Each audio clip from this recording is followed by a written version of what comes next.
Chers fidèles, d'abord quelques annonces si vous voulez. Aujourd'hui, le 5e dimanche après la Pentecôte. En certains lieux et congrégations, chez les Rédemptoristes par exemple, Notre-Dame du Perpétuel Secours. Demain, lundi, vigile de Saint-Pierre et Paul, apôtres, 2e classe. Mardi, Saint-Pierre et Saint-Paul, apôtres, 1re classe.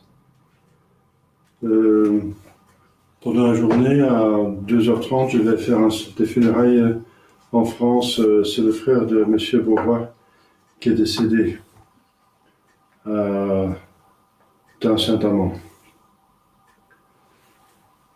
Mercredi, commémoration de Saint-Paul, apôtre, 3e classe. Jeudi, nous entrons dans le mois de juillet, qui est dédié au précieux sang de Saint Jésus-Christ. C'est la fête, effectivement, déjà du très précieux sang de notre Seigneur, 1re classe. Vendredi, donc 2 juillet, visitation de la très sainte Vierge Marie, avec la mémoire des saints processus et martiniens et martyrs. Samedi, Saint Irénée, évêque de Lyon et martyr. C'est en même temps, donc le vendredi, samedi, le premier vendredi et samedi du mois. Dimanche prochain, le 6e dimanche après la Pentecôte. Je demande une petite prière le 29, c'est l'anniversaire de mon ordination à la prêtrise.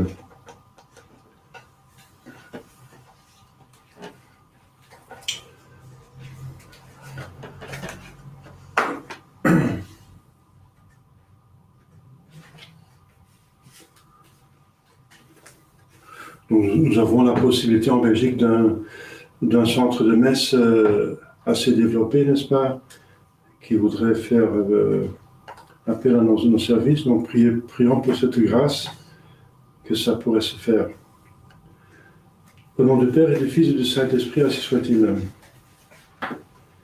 Chers fidèles, l'évangile est assez court, mais il nous touche, parce que nous sommes tous un peu nous avons une tendance, n'est-ce pas, naturelle, par la nature déchue, malheureusement, à la colère et à la vengeance des hargnes. Donc Jésus est très sévère par rapport aux autres religions, en ce qui concerne la chasteté, très sévère, n'est-ce pas? C'est la morale catholique est la plus sévère de toutes les religions. On ne peut même pas regarder une femme, avec concupiscence bien sûr. C'est considéré comme la fornication ou l'adultère. Mais Jésus est aussi très sévère, façon de parler, par rapport aux autres religions, à la colère. La colère n'est pas du tout permise, rien. Donc Jésus montre ici 3 degrés.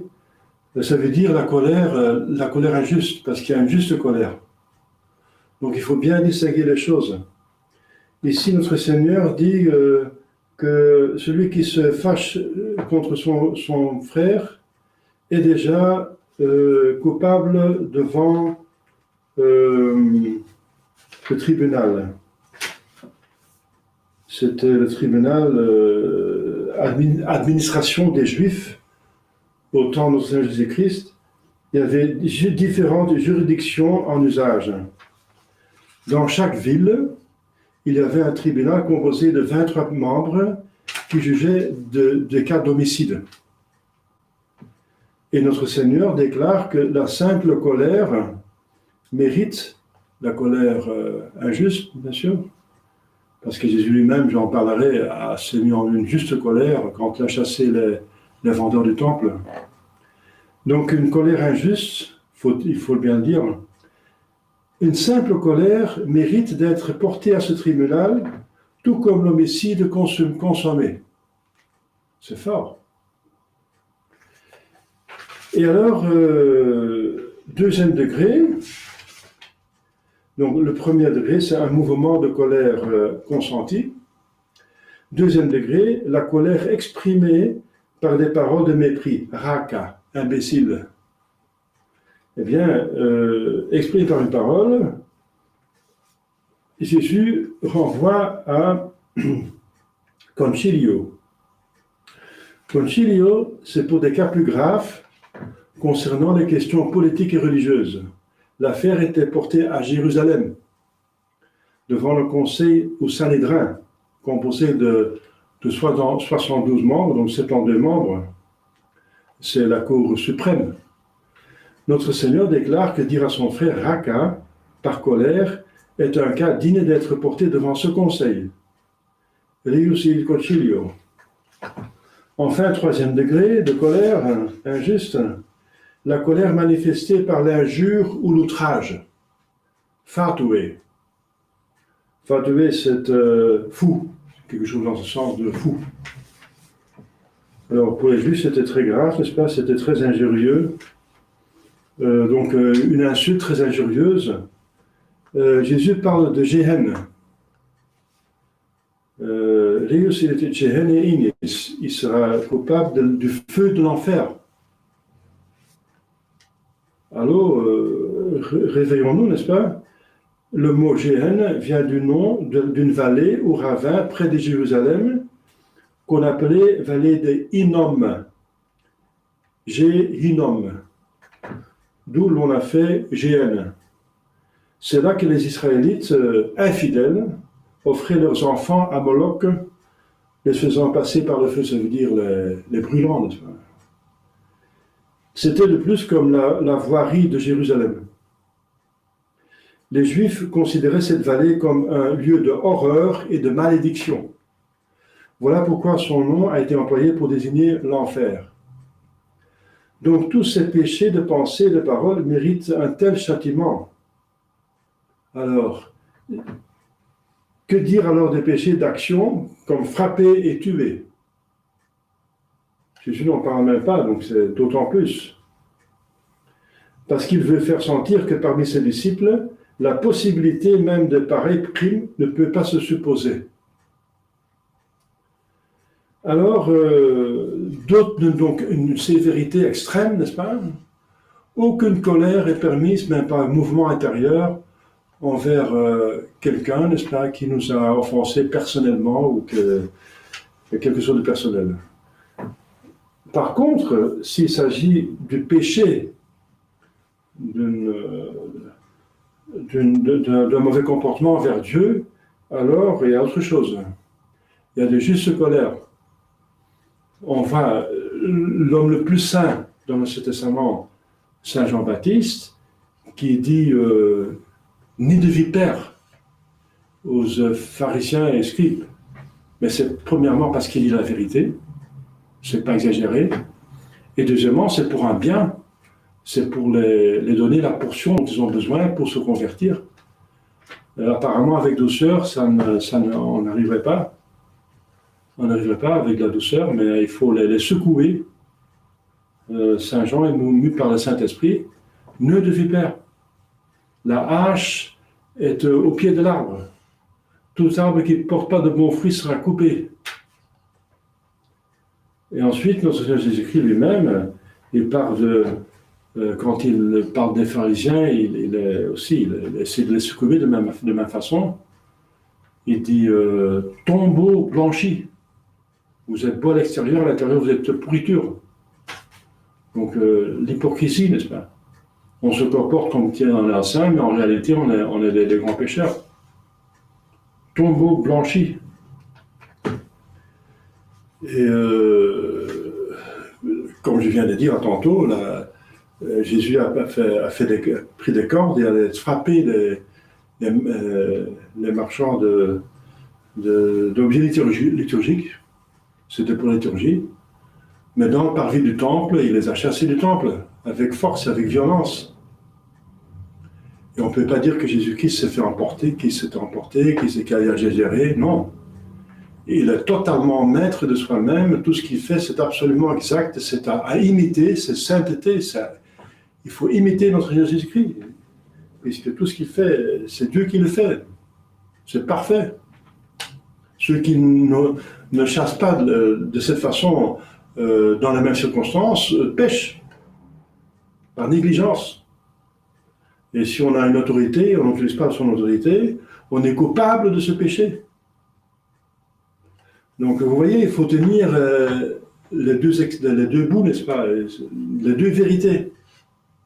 Une injuste colère n'est pas du tout permis, d'aucune façon, même le plus léger mouvement intérieur, mais une colère juste, n'est-ce pas, dont le pécheur a besoin, parce qu'il y a des pharisiens qui se sont convertis quand même. Il y a Nicodème, il y a Saint Joseph d'Arimathie, il y en a qui se sont convertis, ils ont eu besoin de cette portion, n'est-ce pas, de traitement. Donc, alors, à ce moment-là, il faut y aller, mais c'est par le bien, c'est mu par le Saint-Esprit, c'est mu par l'amour de Dieu, par l'amour du prochain, c'est mu par l'amour du prochain, voilà, justement. C'est encore un autre critère. La colère qui est mue par la haine du prochain est absolument interdite, c'est comme un homicide, c'est ses égards, c'est un péché mortel. Dès qu'il y a, c'est une expression de haine. La haine est toujours péché mortel contre une personne. Mais si on est mu par l'amour de son âme pour l'aider, pour le sauver, c'est tout à fait le contraire, c'est un acte de sainteté. Donc il faut tenir les deux choses. Parce qu'il y a deux écueils, deux gouffres à éviter, n'est-ce pas? Parce que la vertu se trouve au milieu. C'est bien sûr être en colère, n'est-ce pas? Une haine, une hargne, une vengeance, n'est-ce pas? Qui est injuste, n'est-ce pas? Qui n'est pas... qui est tout à fait trop humaine, mais qui n'a rien de surnaturel, c'est condamné par notre Seigneur Jésus-Christ, qui dit « Apprenez de moi qui suis humble et doux de cœur ». La douceur est proposée comme une des deux vertus les plus importantes, n'est-ce pas? L'humilité et la douceur. L'humilité pour nos relations avec Dieu, la douceur pour nos relations avec les prochains. Donc voilà, c'est le plus grand commandement d'aimer Dieu surtout et le prochain comme soi-même. Et ces deux amours sont soutenus par deux vertus indispensables, l'une par l'un amour par l'humilité et l'autre amour par la douceur. Mais d'autre part, n'est-ce pas, il faut, si on ne fait rien, n'est-ce pas, donc ça c'est l'un gouffre, le vice de la colère. Pas du tempérament de colère, parce qu'il y a encore la différence entre le tempérament de colère et de mélancolie, et le vice de colère et mélancolie. Et le tempérament du nerveux et le vice du nerveux, n'est-ce pas? Il y a le tempérament, c'est tout à fait notre nature, c'est bien, si c'est bien sûr maîtrisé, mais il y a le tempérament, quand on s'intéresse, parle que les personnes avec la mélancolie ne sont incapables de devenir carmélites, elles parlent du vice de mélancolie, ça veut dire plutôt du déprime, n'est-ce pas? Déprime. Mais pas du tempérament, sinon il n'y a aucune personne des peuples slaves qui peut devenir religieux ou religieuse, c'est pas possible. Donc il y a une différence encore à faire, il y a plusieurs distinctions à faire. Donc l'autre écueil à éviter, c'est celui de Vatican II, n'est-ce pas? D'être tout gentil avec tout le monde. Gentil, même dans le péché inclus, n'est-ce pas? Il faut être gentil avec les gens dans leur péché, il faut même organiser leur péché. Mais organiser assise, comme a fait Jean-Paul II, et laisser mettre les bouddhistes, leur Bouddha sur l'autel. Laissez-les faire, par gentillesse. Les gentils, n'est-ce pas? C'est la gentillesse c'est une gentillesse qui est diabolique. Donc il faut bien tenir le juste milieu, parce que la gentillesse est fondamentale pour la doctrine chrétienne. C'est l'amour du prochain, c'est le plus grand commandement avec celui de l'amour de Dieu, mais il y a une gentillesse diabolique. Et justement, c'est ça le piège. Pourquoi Vatican II a eu tant de succès? Parce que c'était proposé comme une forme de gentillesse et d'amour. Alors tout le monde est pour l'amour de Dieu, pour l'amour du prochain, mais ils n'ont pas vu que ça allait trop loin, quoi. C'était l'amour dans le péché inclus. Et Jésus ne va pas si loin. C'est un amour qui va plus loin que celui de Jésus, donc ce n'est pas un amour. C'est un amour en dehors de la vérité révélée. Donc ce n'est pas un amour de Dieu, parce que l'amour, c'est toujours l'esprit de vérité. Jésus dit, je vous enverrai l'esprit de vérité. C'est l'esprit que moi, le verbe, la vérité vous envoie, la deuxième personne. Donc l'amour n'est pas en dehors de la vérité qui est Dieu, n'est-ce pas? La première vérité est Dieu, et la première réalité est vérité. Voilà, chers fidèles, c'est un évangile très important, une péricorde très importante, n'est-ce pas? Parce que justement, nous avons des difficultés. Nos peuples, enfin les Flamands sont plutôt germaniques et c'est que le tempérament coléreux, le tempérament alors. Et les Français, les francophones sont plutôt, côté latin, c'est plutôt le nerveux, n'est-ce pas? Alors, par nervosité, on peut se mettre en colère aussi, n'est-ce pas? On peut réagir trop brusquement. Donc, c'est quelque chose à maîtriser, n'est-ce pas? Mais pas à tuer. C'est des passions qui sont des forces naturelles qui sont déréglées, mais une fois qu'elles sont réglées, on en a besoin. On a besoin. La colère, c'est une force qui donne l'énergie pour surmonter des obstacles, comme passion, n'est-ce pas? Réglée. La nervosité donne une rapidité, n'est-ce pas? Un qui-vive, n'est-ce pas? Être une alerte, n'est-ce pas? Répondre directement aux situations qui est très précieuse, n'est-ce pas? On a besoin de tous les tempéraments, les quatre tempéraments dans les sociétés. Donc c'est une question de juste mesure et de faire les distinctions. Mais ici, Jésus, renfonce le clou, n'est-ce pas, sur un point faible. Nous avons tous tendance à exagérer, n'est-ce pas, dans notre point, et ça blesse, n'est-ce pas, la charité fraternelle. Et Jésus s'identifie avec le prochain. Ce que vous faites au moindre de vos frères, vous faites à moi. Et on va rendre compte. Donc soyez très prudents, n'est-ce pas, avec vos relations, mais il ne faut pas devenir des moules, des mollusques non plus, n'est-ce pas, en ne réagissant jamais. C'est du bouddhisme, n'est-ce pas, c'est diabolique. C'est ne pas réagir, ne laisser vivre et laisser vivre. Ça veut dire en pratique pécher et laisser pécher. Ça c'est vraiment le luciférien, n'est-ce pas? C'est le piège. C'est le bien apparent, mais c'est le mal en forme de bien. C'est le diable nous tente par le bien, mais un bien qui va plus loin dans ses écrits. J'ai référé plusieurs fois à son attitude envers la grande pécheresse. Lui non plus, il va pas. Il dit, je ne te condamne pas. Pourquoi il ne condamne pas? Parce que selon Moïse, sa propre loi que Dieu a donnée à Moïse, il fallait lapider une femme surprise en flagrant délit de l'adultère. C'est sa propre loi. C'est Dieu qui l'a imposée. Et pourquoi Jésus dit, moi non plus, je ne te condamne pas? Parce qu'il a vu sa contrition. Voilà. On est entré dans un air de miséricorde, il avait vu la contrition, il voyait dans le cœur. Il dit, moi non plus, mais va et ne pêche plus. Voilà. Et c'est ça la différence avec Vatican II. Va et ne pêche plus. Vatican II dit, tu es mon pote, n'est-ce pas, tu es mon ami, fais ce que tu veux, je te soutiens, quelle religion que tu ailles, on soutient les homosexuels, n'importe qui, n'importe quoi, n'est-ce pas, par amour. Mais c'est un faux amour. Parce que c'est un amour qui va contre la révélation de Dieu, contre les 10 commandements. Et aller contre les 10 commandements, c'est aller en enfer. Donc, c'est aider les autres à aller en enfer, à la damnation. C'est pas un amour. C'est une gentillesse qui amène les autres en enfer. C'est horrible. C'est un lait en douceur à l'enfer. C'est vraiment une étiquette pour cette mentalité moderne. Aller en douceur, en gentillesse à l'enfer. Tous, allez, ensemble. Solidarité. C'est horrible. Donc c'est pas notre esprit, n'est-ce pas? C'est pas l'esprit de Dieu, pas l'esprit de notre Seigneur Jésus-Christ. Voilà. Donc demandons à la Sainte Vierge pour qui déteste le mal, qui est allergique à tout mal, n'est-ce pas? C'est elle qui écrase la tête du serpent. Demandons-lui de voir la juste distinction des choses et d'agir en accordance. Au nom du Père et du Fils et du Saint-Esprit, ainsi soit-il.